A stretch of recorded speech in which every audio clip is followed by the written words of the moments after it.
तो जबरदस्त बल्लेबाजी यहां पर पहली पारी में अगर दोनों टीम्स की अगर बात करें तो ऐसा लगा कि सीएसके शायद थोड़ा बहुत संघर्ष कर रही है, एक बड़े टोटल तक पहुंचने में कामयाब नहीं होगी, लेकिन यहां पर कुछ कमाली बल्लेबाजी की है, खासकर सुरेश रैना जो कमबैक मैन है और जबरदस्त कमबैक उन्होंने किया। 1 साल बाद उन्होंने कमबैक किया, पिछला सीजन खेले नहीं, क्या शानदार बल्लेबाजी यहां पर। उसके बाद सैम करन ने अपने भाई की जो उन्होंने पिटाई की है वो याद रखेंगे टॉम करन को और जाके आज घर में डांटेंगे जरूर कि सैम तुमने मेरी इतनी कैसे पिटाई की छोटे भाई होते हुए। लेकिन यहां पर 189 का टारगेट है दिल्ली कैपिटल्स के सामने, लेकिन आसान टारगेट नहीं होगा क्योंकि एक बार जब स्कोरबोर्ड में इतना बड़ा स्कोर लगा दिया उसको चेस करना, चाहे पिच कितनी भी अच्छी क्यों ना हो बैटिंग के लिए, आसान नहीं होता। यहां पर दिल्ली कैपिटल्स के सामने एक चुनौतीपूर्ण टारगेट बनने पाजी।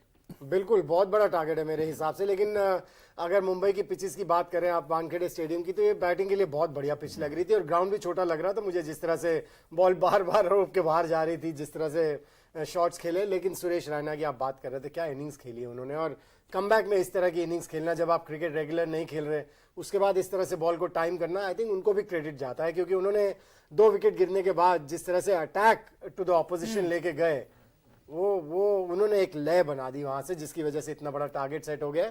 लेकिन फिर कहूंगा, जिस तरह से कल इंटरेस्टिंग मैच देखा था, आज भी मुझे लगता है बड़ा इंटरेस्टिंग मैच होने वाला है। बिल्कुल होगा, बिल्कुल होना ही चाहिए। आई थिंक मुझे लगता है जिस तरीके से रन बने हैं, यस चौके छक्के काफी सारे पड़े हैं और वो बनते ही हैं T20 मुकाबले के अंदर, but I guess Rishabh Pant पीछे खड़े होकर ये देख रहे होंगे कि उनके पास जो गेंदबाज हैं वो 6 स्पेशलिस्ट गेंदबाजों के साथ मुकाबले में उतरे और वो गेंदबाज ऐसे हैं जो बल्लेबाजी भी करते हैं।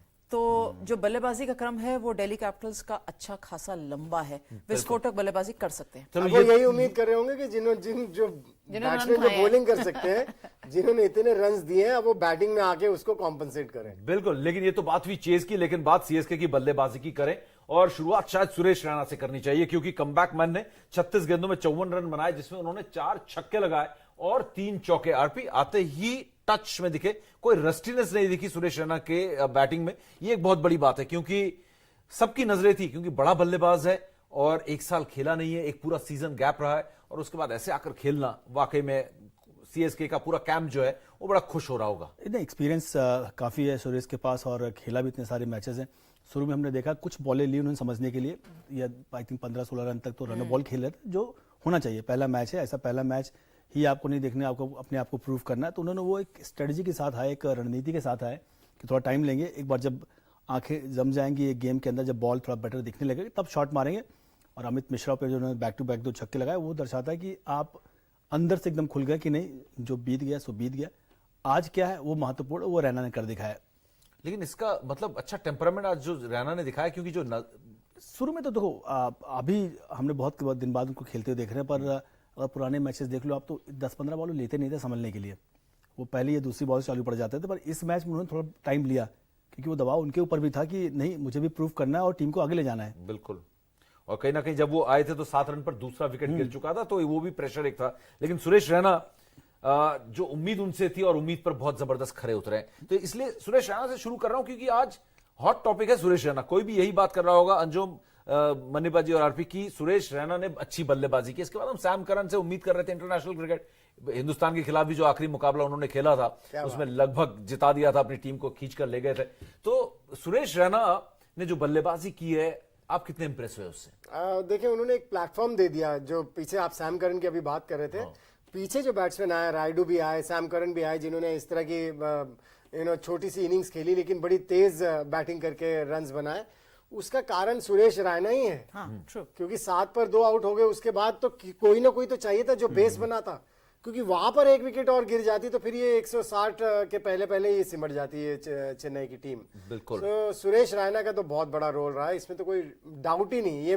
ये जितना क्रेडिट जाता है इस स्कोर का, मैं सुरेश रैना को दूंगा, क्योंकि नींव उन्होंने रखी, जबरदस्त फाउंडेशन रखा। 7 पर 2 के बाद 189 का टारगेट देना वाकई में एक बड़ी बात है यहां पर, और कमाल किया सीएसके की इस आर्मी ने, जो करीब 5 खिलाड़ी ऐसे हैं जो अंतर्राष्ट्रीय क्रिकेट खेलते नहीं है। लेकिन अगर अंजुम बात करें, यहां पर विसल पोडू के जो कप्तान है आपकी टीम के, महेंद्र सिंह धोनी, थोड़े से आज फैंस निराश होंगे जिस तरीके से वो आते ही खाता खोले बिना वापस लौट गए। देखिए, एक तो सारे खिलाड़ी हर मैच में रन नहीं बना सकते, लेकिन धोनी से पर उम्मीदें तो ऐसी रहती ना कि वो आपको हर बारी चोटी चढ़नी ही चढ़नी है, नीचे तो रह नहीं सकते, आपको माउंट एवरेस्ट तक तो जाना ही है। लॉजिक के तरह, लेकिन फैन की तरह से अगर हम सोचें, नहीं, मैं फैन की तरह से ही सोच रही हूँ कि उनको लगता है कि अगर धोनी आया तो वो तो फिर मैच जिता के छक्के मार मार के ही जाएंगे। फैंस तो ज्यादा खुश होंगे अंजुम कि उससे रन नहीं बनाया, फिर भी 189 बन गया, 189 रन। Exactly. फैन तो ज्यादा खुश होंगे भाई हमारी टीम और बैलेंस हो गई है। एमएस नहीं चले पर वो ठीक है, उसमें दुख होगा, पर अगर टीम के हिसाब से देखोगे तो फैन तो हैप्पी होंगे। विसल बोर्डो के फैन जरूर खुश हाँ, होंगे, कि- लेकिन धोनी के फैन अलग है ना।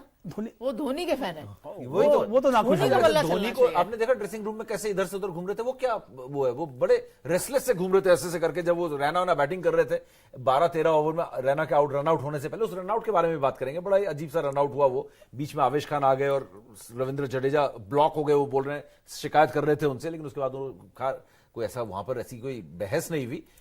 लेकिन वो जिस तरीके से धोनी घूम रहे थे, जो इंटेंसिटी दिख रही थी, पहला मैच का थोड़ा असर दिख रहा था, शायद नर्वसनेस थी उनके अंदर। वैसे तो बाहर आता नहीं है, जब बैटिंग चलती तो आप डगआउट में नहीं देखेंगे धोनी को। हाँ, लेकिन डगआउट में घूम बहुत रहे थे, वॉक कर रहे थे बहुत। ड्रेसिंग रूम के अंदर वॉक करते हैं थोड़ा सा, शायद वार्म रहने के लिए, थोड़ा सा इन्वॉल्वमेंट के लिए, कि आप जब बैठे रहते हो जैसे कि, तो थोड़ा आप हल्का सा गेम से फोकस भी जाता हो, प्लस आपकी एक्टिविटी बॉडी की होनी नहीं चाहिए। तो मुझे लगता है वो उसका एक प्रमुख कारण होगा, वो वॉक करने के लिए। उसमें रेस्टलेसनेस नहीं कह सकते, क्योंकि होता धोनी नहीं को है। बड़े मैचेस में देखता हूं इस तरीके की धोनी जो है आदतें हैं धोनी की, चाहे वो वर्ल्ड कप फाइनल हो या इस तरीके के जो बड़े मैचेस होते हैं ना, और वही शायद आईपीएल सीजन 14 का पहला मुकाबला था, तो शायद धोनी पर वो था कि आज कुछ बड़ा करना पड़ेगा, पहला मैच है, वो प्रेशर लग रहा था। ये तो मैंने देखा कि डगआउट में नहीं आता है वो बैटिंग के टाइम पे, और मतलब फील्डिंग एंड तो अंदर रहेगा, बैटिंग डगआउट में नहीं आता, पर हाँ अंदर वॉक तो हमेशा करते देखा। ऐसा कुछ खास वैसे भी वो खिलाड़ी ऐसा है, बहुत ज्यादा अपने आप को चेंज करता नहीं है, उसको पता सिचुएशन कैसे और कैसे कंट्रोल करना है, तो ये उन चीजों से परे हो गए।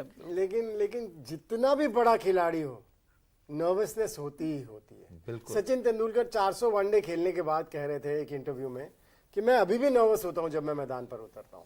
वो मेरे ख्याल से अच्छी भी होती अच्छा है, साइन होता है। हाँ अच्छा साइन होता है नर्वस होना। लेकिन इस समय आई थिंक महेंद्र सिंह धोनी के साथ नर्वसनेस का एक और बड़ा कारण ये हो सकता है कि रेगुलर क्रिकेट नहीं खेल रहे। वो मैच प्रैक्टिस जिसकी हम पहले भी बात कर रहे थे जब हम शो कर रहे थे, मैच जब शुरू हो गया था, वो मैच प्रैक्टिस भी नहीं है, सो वो भी नर्वसनेस कहीं ना कहीं होगी, आप जितने भी खिलाड़ी क्यों ना बड़े हों। बिल्कुल, और YouTube में हमारा ये इंडिया टीवी क्रिकेट हम लगातार लाइव करते रहेंगे, और आप इसको सब्सक्राइब भी करें और बेल आइकन भी प्रेस करें, जिससे कि आप जब भी हम लाइव आए तो आपको पता चले कि यहां पर लाइव शुरू हो चुका है। लेकिन यहां पर अगर हम बात करें थोड़ी कप्तानी की, आप ऋषभ पंत से, फिर से मनीपा जी आपसे शुरू करूंगा, ऋषभ पंत की कप्तानी से कितने इंप्रेस्ड हैं? नहीं, उन्होंने कुछ गलत नहीं किया। ये फिर मैं उस पे आऊंगा कि तारीफ करनी होगी जिस तरह से हैंडल किया सुरेश रैना ने उस प्रेशर सिचुएशन को, और एक वो एक बेस बना के दिया टीम को। नहीं, ऋषभ पंत की कप्तानी। लेकिन जहां तक ऋषभ पंत का सवाल है, उन्होंने कोई गलती नहीं की, उन्होंने जो बॉलिंग चेंजेस किए बिल्कुल सही किए, लेकिन ये पिच ही ऐसी थी कि यहाँ पर बॉलर्स के लिए कुछ था नहीं ज्यादा, क्योंकि एक तो पिच बैटिंग के लिए बहुत बढ़िया, और ग्राउंड भी छोटा लग रहा था मुझे तो, या तो छक्के लग रहे थे छोटा तो है इसलिए ही। ग्राउंड, वो हमने अपने फैंटेसी टिप्स में कहा ही, मैदान में छक्के होके बहुत लगते हैं, बाउंड्री छोटी होती है, बाउंड्री वहां छोटी, हाँ पहले वैसी छोटी है, ऊपर से 20 ओवर्स की क्रिकेट के लिए और छोटी कर दी जाती है। बिल्कुल। सो ऋषभ पंत की कैप्टनसी में अभी कुछ ऐसा जादू तो नहीं दिखा, लेकिन जहां तक बॉलिंग चेंजेस का सवाल है, उन्होंने किया, कोई ऐसी गलती नहीं की।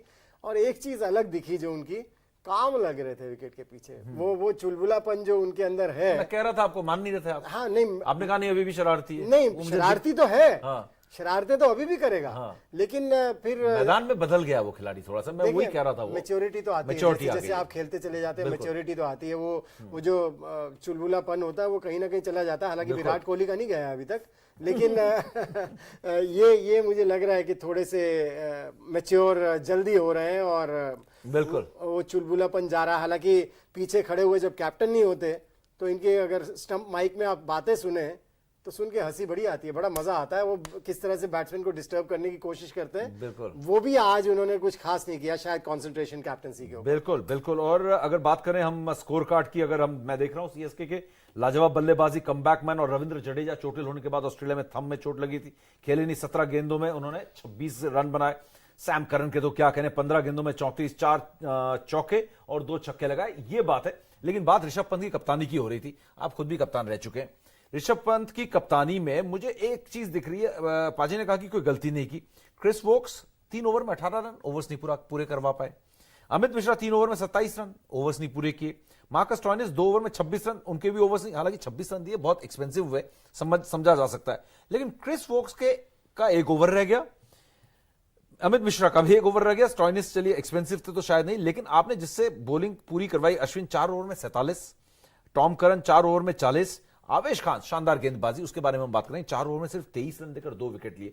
लेकिन ऋषभ पंत, क्रिस वोक्स के अगर अपने ओवर्स नहीं पूरे करा पाए तो क्या वो थोड़ी सी यहां पर चूक कर गए हैं, जिस तरीके से बॉलर्स रोटेट किए हैं? कई दफा कैलकुलेशन में हो सकती है ऐसी चूक, सिर्फ क्रिस वोक्स के ओवर नहीं पूरे कराए होंगे। आई थिंक हुआ क्या होगा, जो मुझे लगता है कि जब उन्होंने मार्कस स्टोइनिस को गेंदबाजी दी होगी तो ये सोचा होगा विद चेंज ऑफ पेस, जो स्टोइनिस की महारत ही है, you know he can provide, वो ऑप्शन देते हैं वो आपको।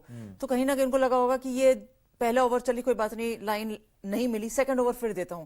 वो सेकंड ओवर क्योंकि उसमें रन्स पड़ गए तो वापस उस समय गेंदबाजी एक और ऐसे गेंदबाज की तरफ नहीं जाना चाहते थे जहां प्रोबेबली कुछ विकल्प हो बल्लेबाज के पास तेज मारने का, दैट इज क्रिस वोक्स। तभी वो वापस टॉम करन की तरफ चले गए क्योंकि अगेन वो चेंज ऑफ पेस करते हैं। सो जो चीज वो स्टोइनिस से ढूंढ रहे थे वो टॉम करन की तरफ उनको जाके भरपाई पूरी करनी पड़ी। और कहीं ना कहीं वो कैलकुलेशन हो सकती है, कप्तानी में चूक हो सकती है कि आप एक ओवर और अपने लीड सीमर के साथ कंप्लीट नहीं करवा पाए। अंजू में ऐसा भी हो सकता है कोई निगल हो जिसके बारे में हमें यहाँ बैठे हुए अभी पता नहीं, हो सकता है। क्योंकि अगर वोक्स से चौथा ओवर नहीं करा है तो मेरे हिसाब से मुझे लगता है कोई ना कोई निगल हो गई होगी, कहीं ना कहीं कोई मसल पुल हो गई होगी, या कुछ ऐसा हुआ होगा कि जब बातचीत हुई होगी कि शायद ये इंजरी ऐसी बड़ी इंजरी ना हो जाए कि बाकी का टूर्नामेंट ना खेल। बहुत लंबा टूर्नामेंट है, बहुत सारे मैचेस खेलने हैं। आरपी की तरफ मैं जाऊंगा तो आज एक बार फिर एक अनकैप्ड खिलाड़ी ने कमाल किया, आवेश खान। कल पहले मैच में भी एक अनकैप्ड खिलाड़ी ने 5 विकेट लिया और हमारे ड्रीम 11 के गेम चेंजर भी बने हर्षल पटेल। तो ये आज आवेश खान का कमाल और कल हर्षल पटेल का, क्या ऐसा खास है, क्या सरप्राइज पैकेज है? इसलिए आवेश खान में लेकिन दम कम है, कल के गेंदबाजों में भी आपको बहुत दम कम दिखा था। तो ये जो चेहरे हैं, यंग हैं या फिर ऐसे चेहरे हैं जो सरप्राइज पैकेज जिनको जानते नहीं, छुपे रुस्तम की तरह सामने आ रहे हैं। नहीं, आपने सही शब्द इस्तेमाल किया, सरप्राइज पैकेज, क्योंकि बहुत लोग इनको खेलते देखे नहीं है। जो डोमेस्टिक खेल रहे हैं उन प्लेयर्स को पता रहता है कि क्या कर रहे हैं, और जिसकी वजह से थोड़ा इनको एडवांटेज रहता है कि क्या कर सकते हैं। सामने विपक्षी बल्लेबाज को उतना पता नहीं होता है कि बॉल काटा बदल रहा है या सीम कर रहा है, तो उसका उन्हें एडवांटेज है क्योंकि टैलेंटेड हैं, गति भी उनके, और थोड़ा अच्छा हिट करते हैं तो इससे काटा बदलता है, तो उस सबका उनको फायदा मिला यहाँ पे। सरप्राइज पैकेज जो आपने बोला वो मुझे लगता है सबसे बड़ा फैक्टर था उनकी आज परफॉर्मेंस में। आगे चल के भी प्रॉब्लम होगी उनको, ऐसा नहीं है। इसमें मैं थोड़ा सा ऐड कर देता हूँ, आज के जो यंगस्टर्स हैं ना जिनको मौका मिल रहा है आईपीएल खेलने का, उनको पता है कि ये प्लेटफॉर्म है जहां से कि हम इंडिया खेल सकते हैं, क्योंकि कई प्लेयर्स हैं जो इंडिया खेल गए हैं। 24 साल के यंग बॉलर भी है। बिल्कुल। सो वो फिर वो जब सीजन में मेहनत करते हैं ना, वो ज्यादा मेहनत करते हैं कि जब यहाँ पर इस प्लेटफॉर्म पर मौका मिलेगा तो हमें वो शोकेस करना है, क्योंकि सभी देख रहे हैं। बिल्कुल। और यहाँ विकेट्स ली तो एक मौका बनेगा इंडिया खेलने का। वो एकदम से T20 खेल के, आईपीएल खेल के इंडिया खेलने का मौका नहीं मिलेगा, लेकिन आप नजरों में आ जाएंगे सिलेक्टर्स की, फिर वो आपको देखना शुरू करेंगे कि आपका डोमेस्टिक में आप क्या कर रहे हैं, और फिर वो सो प्लेटफॉर्म तो है, एक सीढ़ी तो है। बिल्कुल। इसीलिए यंगस्टर्स जो आ रहे हैं ये थोड़ा मेहनत करके आ रहे हैं कि यहाँ पर करना है, यहाँ पे चमकेंगे तो हमारी जो चमक है पूरी तरफ बिखरेगी, और जहां जानी चाहिए वो चमक वो पहुंचेगी। सिलेक्टर्स के नजरों में हम चढ़ेंगे यहाँ पर, वो ऐसा मन चाहिए। एक मैच से मतलब प्लेयर अच्छा है ऐसा नहीं कि हमारे प्रति, एक मैच से अब इसके लिए मुसीबत धीरे धीरे बढ़ेंगी। लोग कहेंगे हाँ ये भी एक प्लेयर जिसको हमें वॉच आउट करना है। फिर अगर आपने अपनी स्किल इंप्रूव नहीं किया या कुछ नया वेपन लेके नहीं आया, नया तर्कश में तीन लाए, आपके लिए बहुत बड़ी समस्या खड़ी होने वाली है। क्योंकि जो आप अंतर्राष्ट्रीय क्रिकेट सर्किट में आपका पदार्पण हो गया, यहाँ पर सामने जो बल्लेबाज है वो कहीं ज्यादा एक्सपीरियंस वाला है। नहीं, बिल्कुल सही बात है। और आपको आंकने भी लगेंगे उस तरीके से, आपका विश्लेषण भी होगा कि किस तरीके से पहले मैच में लिया, लेकिन शायद वो क्वालिटी नहीं है। अब बात यहाँ पर चेज की करते हैं। 189 रन यहाँ पर दिल्ली कैपिटल्स को चेज करना, एक बड़ा टारगेट, एक बेहतरीन मुकाबला इन दोनों टीम्स के बीच, पहला मैच इस सीजन का इन दोनों के लिए। और अब यहाँ पर है पृथ्वी शॉ और शिखर धवन। पृथ्वी शॉ डोमेस्टिक क्रिकेट से आए बड़े जबरदस्त फॉर्म को लेकर, और शिखर धवन का फॉर्म तो जबरदस्त सही है। पिछले सीजन 6 महीने पहले ही 650 रन उन्होंने ठोके थे और क्या बल्लेबाजी की थी। तो ये चेज यहां पर होता हुआ नजर आ रहा है आपको?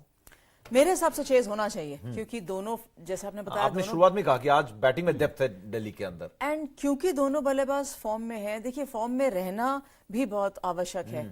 फॉर्म में आना एक चीज है, फॉर्म में रहना बहुत आवश्यक है। और अगर वही वाली बात है जैसे आरपी ने कहा कि अगर आप कंसिस्टेंटली मेहनत नहीं करते रहेंगे तो आप यहां से वापस चले जाएंगे। और जो मेहनत विजय हजारे टूर्नामेंट में करी, सईद मुश्ताक अली में करी, पृथ्वी शॉ ने अपना नाम एक अच्छे पायदान पे लाने की, यहां रन नहीं करेंगे तो वो लोग भूल जाएंगे। बिकॉज क्रिकेट इतनी हो रही है, याद दिलाते रहना पड़ेगा कि मैं फॉर्म में हूं और मैं इंटरनेशनल क्रिकेट के डोर्स नॉक करता रहूंगा। और यहाँ पर रन बनाना इसलिए भी उनके लिए जरूरी है क्योंकि एक चीज और उनको बतानी है सभी को कि जब आप डोमेस्टिक पर खेल रहे हैं, क्रिकेट खेल रहे हैं, तो उसमें इतने चैलेंजिंग बॉलर्स नहीं होते, लेकिन जब यहाँ आप आईपीएल में खेलते हैं तो चैलेंजिंग बॉलर्स होते हैं, फिर यहाँ का प्रेशर अलग होता है। ये बात। सो उनको ये भी दोबारा प्रूव करना पड़ेगा कि मुझ में वो दमखम है कि मैं क्वालिटी बॉलिंग पे के अगेंस्ट भी रन्स बना सकता हूँ और इस तरह के प्रेशर को भी हैंडल कर। बिल्कुल, ये बात तो है। आरपी इसके बारे में बता सकते हैं कि एक तो आप जब खेलते थे, अंजुम खेलती थी, तो सिर्फ फैंस का ही प्रेशर होता था या फिर बीसीसीआई के सिलेक्टर्स का प्रेशर होता था। आप जब खेले हो मॉडर्न एरा में, फ्रेंचाइजी का भी प्रेशर होता है। हमने देखा है कि नीता मैम भी खड़ी रहती है वहां पर, दूसरी तरफ प्रीति जिंटा भी खड़ी रहती है, शाहरुख खान भी खड़े रहते हैं, तो सारे ओनर्स भी आके खड़े होते हैं। फैंस का प्रेशर अलग, ओनर्स का प्रेशर अलग, तो ये एक अलग मंच है जहां पर प्रेशर जो है वो जो खेल रहा है वही जान सकता है। आप अगर इस स्तर पे पहुंच गए आपके, तो आपने बहुत सारा प्रेशर ऑलरेडी बर्दाश्त करके वहां तक पहुंचे। हाँ। तो ये भी आप धीरे धीरे सीख जाते हैं। पर हाँ, अगर ये कोई बोले कि प्रेशर नहीं रहता तो ये नहीं हो सकता है। प्रेशर रहता है, चाहे वो आप स्लॉग ओवर का आखिरी ओवर डाल रहे हो, ये सब कुछ तो इनके ऊपर भी, पृथ्वी के ऊपर प्रेशर है। रन बना के जरूर आए, पर मैं मानता हूँ कि थोड़ा फ्लैशी बैटिंग करते हैं बहुत, तो इसलिए इनके ऊपर प्रेशर ज्यादा होगा, क्योंकि उनको पता जिस दिन उनके आए ही ना उस दिन मैक्सिमम रन बनाने होंगे, क्योंकि आउट होने के तरीके उनके एक जैसे नहीं है। हर तरीके से आउट होते हैं। एक जैसा तरीका हो तो आप लगे कि हाँ हम इस चीज से वॉक कर लेंगे और हम आगे बढ़ेंगे, तो दिमाग को भी घूमता हूँ ना कि मैं पिछली बार इनसाइड हुआ हूँ, फिर गली पे आउट हुआ हूँ, फिर स्लिप पे आउट हुआ हूँ, तो वो एक अपने आप में प्रेशर है कि भाई क्या ऐसा करूं जो हाँ एटलीस्ट वो पैटर्न चेंज हो। और लोग याद भी दिलाते रहते हैं कि पिछला वर्ष आपका आईपीएल में बहुत बढ़िया नहीं गया, तो आप बाहर वाली गेंद पे आउट हुए थे, या हमने इसको पिछली बार इस मैच में ऐसी गेंद पे आउट किया था। तो यहाँ आप उन खिलाड़ियों के अगेंस्ट खेल रहे हैं जहां हर टीम के अगेंस्ट आपने कुछ ना कुछ किया होगा जो अच्छा था या नहीं अच्छा था।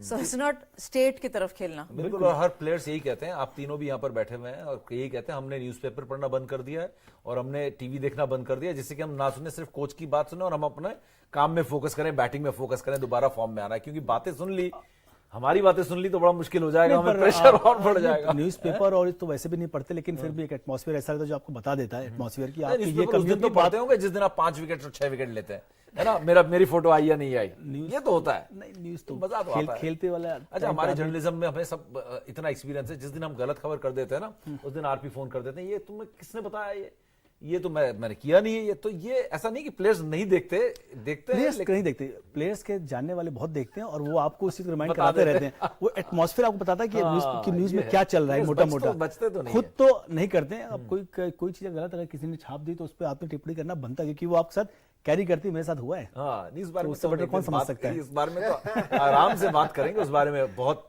बड़ी बात है वो, उस बारे में बात होगी। लेकिन चेस के बारे में बोल रहे थे, अंजुम ने कहा कि चेस हो सकता है आरपी, बिल्कुल। यहाँ पर अगर चेस की बात करें, यहाँ पर अजिंक्य रहाणे के फॉर्म पर सवाल है, ऋषभ पंत है इन धवन और पृथ्वी शॉ के बाद, और उसके बाद मार्कस स्टॉइनिस बहुत लंबे समय से क्रिकेट नहीं खेले, हालांकि बिग बैश में अच्छा परफॉर्मेंस रहा है, लेकिन 30-40 दिन उन्होंने भी क्रिकेट नहीं खेली है। शिमरॉन हेटमायर और उसके बाद क्रिस वोक्स। तो बैटिंग में डेप्थ है, लेकिन थोड़ा सा ऐसा लग रहा है कि अगर शुरुआत अच्छी नहीं हुई तो ये स्ट्रगल कर सकती है टीम, ये बैटिंग लाइनअप। नहीं, एक्सपीरियंस बैटिंग तो है। अगर अजिंक्य रहाणे को अगर आपने बोला कि आप अपना गेम खेलिए तो कोई इससे इशू होंगे नहीं। जब आप दिमाग में डालते हैं नहीं आपको T20 के हिसाब से खेलना, तब इश्यूज क्रिएट होते हैं। अजिंक्य रहाणे वैसे प्लेयर ने, अगर वो अपने तरीके से खेलें तभी वो 50 गेंद खेल के 60-65-70 रन बनाएंगे। तो ऐसा नहीं कि बैट गहराई भी है और एक्सपीरियंस भी है, और मुझे ऐसा लगता है कि ये स्कोर आराम से चेंज होना चाहिए इस विकेट पे। पाजी, लास्ट कमेंट, पार्टिंग कमेंट आपका। नहीं, टारगेट तो बड़ा है, ये जाएगा आखिरी ओवर्स तक जाएगा ये मैच, पहले मैच की तरह ही आखिरी बॉल में जीत भी हो बिल्कुल उतना ही इंटरेस्टिंग होने वाला है।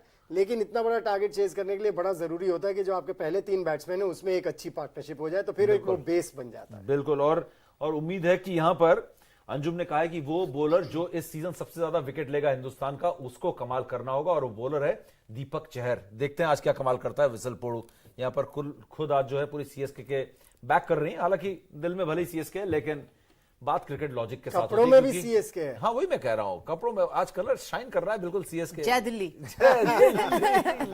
लेकिन बता रहे फिलहाल बात जो होती है हमेशा क्रिकेट लॉजिक के साथ होती है। तो फिलहाल इंडिया टीवी क्रिकेट यूट्यूब इस टेलीकास्ट में, इस बातचीत में फिलहाल इतना ही। हम आपसे जुड़ेंगे, मैं आपको बता दूं कि जैसे मुकाबला खत्म होगा हमारे एक्सपर्ट्स के साथ इंडिया टीवी चैनल पर, और हम आपको बताएंगे कि ड्रीम 11 गेम चेंजर आज का कौन है, और इसके अलावा हर पहलू पे बात होगी और हर अपडेट आपको देंगे। फिलहाल बहुत बहुत शुक्रिया हमारे साथ जुड़ने के लिए।